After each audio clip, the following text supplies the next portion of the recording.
Okay, Terry Tubulars. We're back at the Dirty Dirties after that disappointing Samsung 55-inch frame 2020 edition.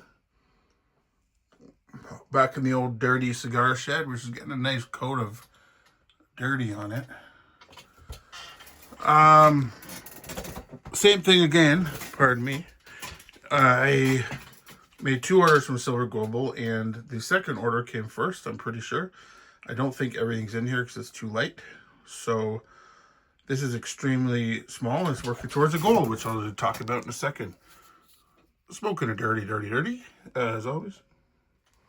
Here we go. Get real dirty, boys and girls. Get real dirty. Ooh, yeah. Okay, enough of that. Now let me put you down. Give you a good view of... Oh, I took the packaging off there first. Look at that door. It's dirty. You know, the rest of my property is pretty clean, but I like to keep one dirty man cave to myself. And this is it. Okay. Let's pull her right out.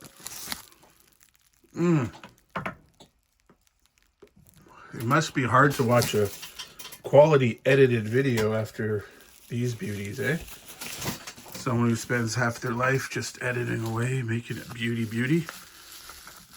You know, and they get a lot more views than I do, though.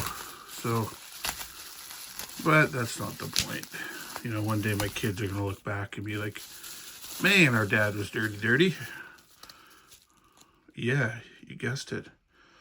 Another 1/10 ounce Austrian Philharmonic for that tube that I've been working on. These little fuckers are hard to find. So I went to Canada PMX online and they had 2 of them. Added them to my cart, went to checkout, already gone. Sprott has 9 of them in stock, but their price is pretty high. So I'm kind of just waiting. And I look every day at Silver Global for these. And I happened to look one day and they had another 2025. I popped them out of these because I'm obviously filling this tube. Just checking it is 2025. It is 2025. Now with the price of gold so high, and silver for that matter, this is a good way to get your hands on a few little small fractional pieces. Might be harder to sell those larger pieces as gold rises. And looking at the technicals, it looks like it's got a while to rise. So I like buying these little pieces. It gives me a goal to fill that tube. I like the hunt trying to find these. And, you know, the other thing is, if I need to barter, this easier to barter with this than a 1 ounce. So this 20 to fill this tube, and you can also just throw it in your pocket. Like here, I'll give you an example. This is my thumb. That's how small this tube is, right?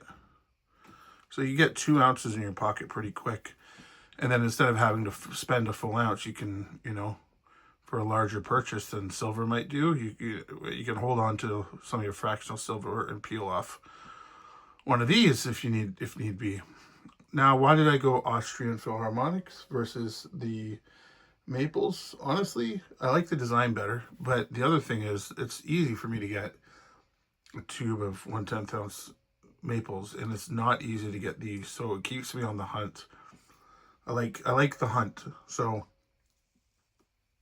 I know you pay more per ounce, but you know, with the premiums will be swallowed up with the price of gold rising. So I have no doubts. That's already happened to me like 3 or 4 times during my stacking journey.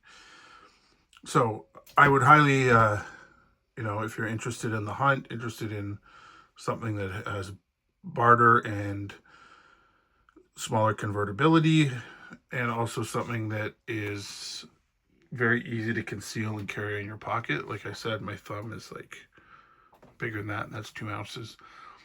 This is a great way to go, and you can do it in whatever type of coin you want.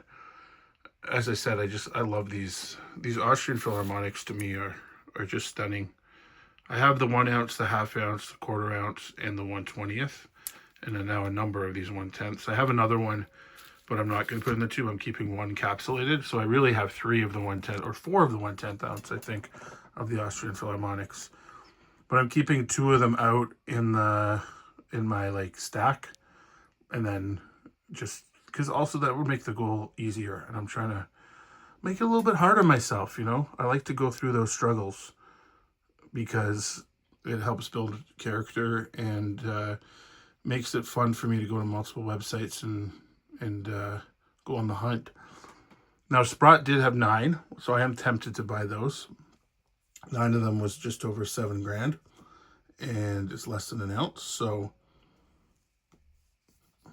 quite a bit of money. But as I said, premiums will be swallowed up by the price rise, I have no doubt. So better to buy gold now than later. And they did have a dip today being Thursday the 17th.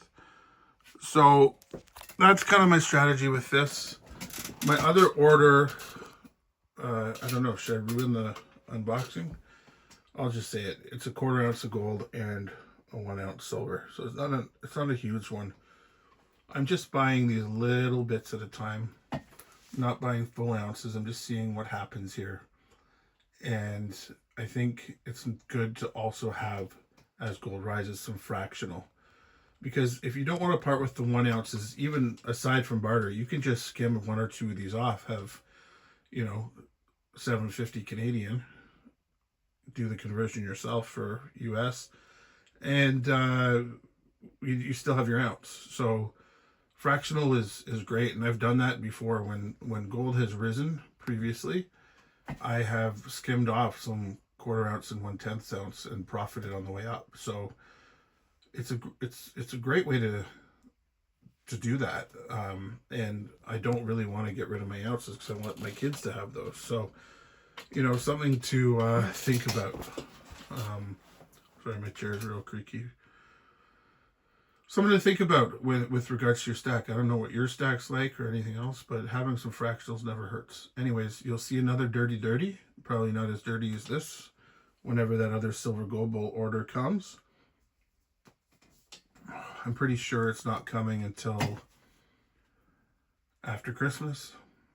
Oh, and for those of you doubting my metals and stock market predictions, go back to the video where I show of the bridge. I talk exactly about that.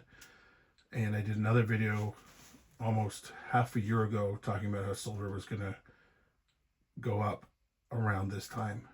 Go watch that. See you in the last one.